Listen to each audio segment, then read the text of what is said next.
বিসমিল্লাহির রহমানির রহিম। বইয়ের নাম চরিত্র গঠনের মৌলিক উপাদান।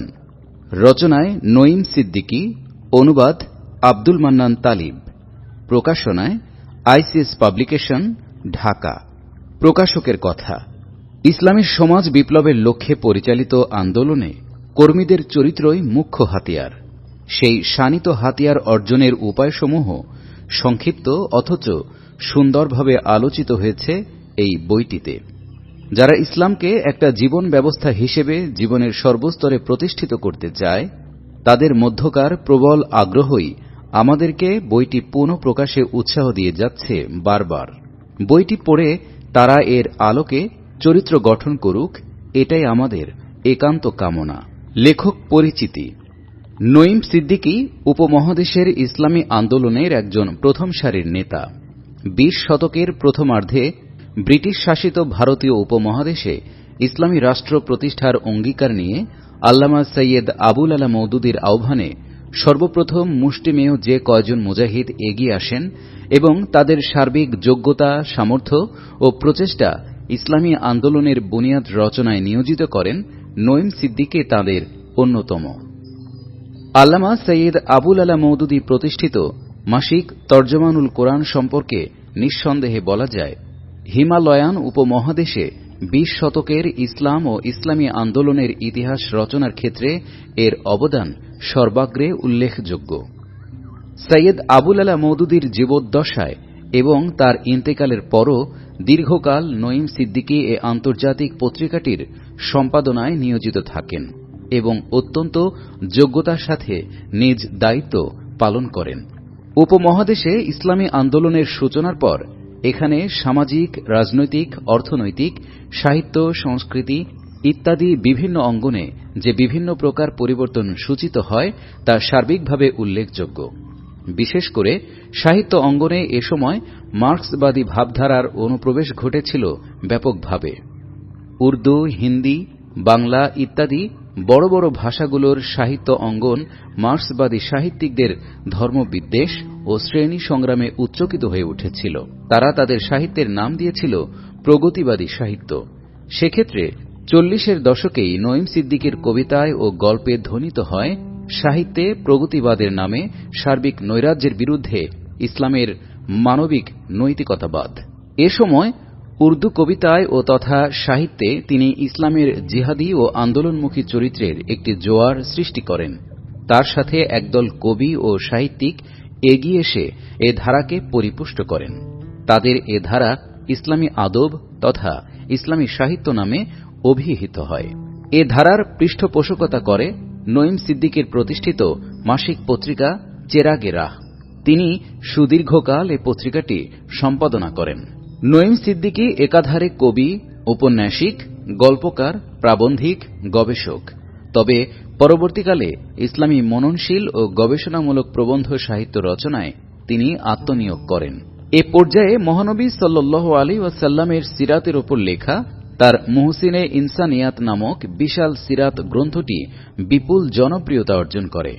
এতে নবী সাল্লাল্লাহু আলাইহি ওয়াসাল্লামের সমগ্র জীবন ও কর্মকাণ্ডের আন্দোলন মুখরতা এবং অন্যায়ের বিরুদ্ধে ন্যায়ের ও বাতিলের বিরুদ্ধে সত্যের সংগ্রামকে তিনি বিপুলভাবে উচ্চারিত করেন। চরিত্র গঠনের মৌলিক উপাদান পুস্তিকাটি নঈম সিদ্দিকের লেখা একটি বিশেষ প্রবন্ধ, যা ২০ শতকের ৬০ দশকের প্রথম দিকে উর্দুতে লাহোর থেকে প্রকাশিত হয় এবং ৬০-এর দশকেই বাংলায় অনূদিত ও প্রকাশিত হয়। মূল উর্দু প্রবন্ধটির নাম ছিল তামিরে সিরাতকে লাওয়াজিম। আব্দুল মান্নান তালিব, ১৭/৯/২০০০। পৃষ্ঠা ৭। চরিত্র গঠনের মৌলিক উপাদান। মানুষের তৎপরতা যত বৃদ্ধি পায়, যত অধিক গুরুত্ব অর্জন করে, সেখানে শয়তানের হস্তক্ষেপও ততই ব্যাপকতর হতে থাকে। এদিক দিয়ে বর্তমান যুগ উল্লেখযোগ্য বৈশিষ্ট্যের অধিকারী। এ যুগে একদিকে পাশ্চাত্যের বস্তুবাদী ও স্বার্থপূজারী সভ্যতা আমাদের জাতির নৈতিক পতনকে চরম পর্যায়ে উপনীত করেছে, অন্যদিকে চলছে সমাজতন্ত্রের নাস্তিক্যবাদী চিন্তার হামলা। এ হামলা আমাদের জাতির মৌলিক ঈমান আকিদার মধ্যে সন্দেহ সংশয় সৃষ্টি করেছে। এর ফলে ইসলামের সাথে জাতির গভীর প্রেম প্রীতিময় সম্পর্কের ভিত্তি নড়ে উঠেছে। বিপর্যয় ও অনিষ্টকারিতার সিপাহসালার শয়তান বলেছিল, আমি হামলা করার জন্য এদের অর্থাৎ মানবজাতির সামনে থেকে আসব, পেছন থেকে আসব, ডান দিক থেকে আসব, বাম দিক থেকে আসব। এ অবস্থায় আমাদের অনেক কল্যাণকামী বন্ধু দুনিয়ার ঝামেলা থেকে সরে এসে সংসারের একান্তে বসে কেবল নিজের মুসলমানিত্বটুকু বজায় রাখার জন্য প্রচেষ্টা চালাবার উপদেশ দান করে থাকেন। অবশ্য এ অবস্থার মধ্যে অবস্থান করা মামুলি ব্যাপার নয়। সাধারণ অবস্থায় প্রত্যেক সৎ ব্যক্তি নৈতিকতার আদর্শকে কায়েম রাখে, কিন্তু নৈতিক উচ্ছৃঙ্খলার প্রবল বার্তা পরিবেষ্টিত হয়ে উন্নত নৈতিক বৃত্তির উপর প্রতিষ্ঠিত থাকা চারটিখানি কথা নয়। সূরা আল আরাফ আয়াত 17, পৃষ্ঠা 8। কিন্তু কিছু সংখ্যক লোক যদি মহামারী আক্রান্ত এলাকা থেকে দূরে অবস্থান করে নিজেদের স্বাস্থ্যোন্নতির কাজে ব্যাপৃত থাকে এবং নিশ্চিন্তে মহামারীকে নৈতিক মৃত্যুর বিভীষিকা চালিয়ে যাওয়ার ব্যাপক অনুমতি দান করে, তাহলে আমাদের মতে এর চাইতে বড় স্বার্থপরতা আর হতে পারে না। মাজারের নিকট যে সকল মূল্যবান প্রদীপ ও স্বর্ণ নির্মিত বাতিদান অযথা আলোক বিচ্ছুরণ করে, অথচ তাদের সন্নিকটে বনে জঙ্গলে মানুষের কাফেলা পথভ্রষ্ট হয়ে দস্যু হস্তে লুণ্ঠিত হয়, সেই প্রদীপ ও বাতিদানের অস্তিত্ব অনস্তিত্ব যেমন সমান মূল্যহীন, ঠিক তেমনি যে ঈমান, ইসলাম ও তাকওয়া চতুষ্পার্শ্বের পরিবেশকে আলোকিত করার জন্য কর্মক্ষেত্রে ঝাঁপিয়ে পড়ার পরিবর্তে বিরোধী শক্তির ভয়ে মসজিদে আশ্রয় খুঁজে ফেরে, তা হৃদয় মনের জন্য নিছক স্বর্ণালঙ্কার বই আর কিছুই নয়। চরিত্রের যে মূলধনকে ক্ষতির আশঙ্কায় হামেশা সিন্দুকের মধ্যে তালাবদ্ধ করে রাখা হয় এবং যা হামেশা অনুৎপাদক আনপ্রোডাক্টিভ অবস্থায় বিরাজিত থাকে, সমাজ জীবনের জন্য তার থাকা না থাকা সমান। মুসলমান নারী পুরুষ এবং মুসলিম দলের নিকট চরিত্র ও ঈমানের কিছু মূলধন থাকলে তাকে বাজারে আবর্তন তথা সার্কুলেশন করার জন্য ছেড়ে দেওয়া উচিত।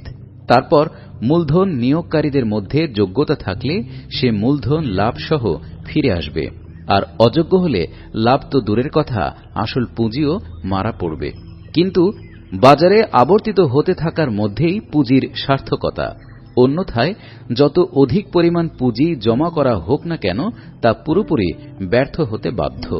ইসলামী আন্দোলনের কর্মীগণ যখন তাদের চরিত্র ও ঈমানের ন্যূনতম পুঁজি এ পথে নিয়োগ করার সিদ্ধান্ত গ্রহণ করেছেন, তখন একে কেবল ক্ষতির হাত থেকে বাঁচাবার জন্যই নয়, বরং দেশ ও জাতির এবং আমাদের নিজেদেরকেও এ থেকে অধিকতর মুনাফা অর্জনের জন্য যাবতীয় ব্যবস্থা গ্রহণ করতে হবে। একজন স্বল্প পুঁজিদার ব্যবসায়ীর ন্যায় আমাদের রক্ত পানি করা উপার্জনকে ব্যবসায় খাটাবার ব্যাপারে পূর্ণ সতর্কতা অবলম্বন করা উচিত।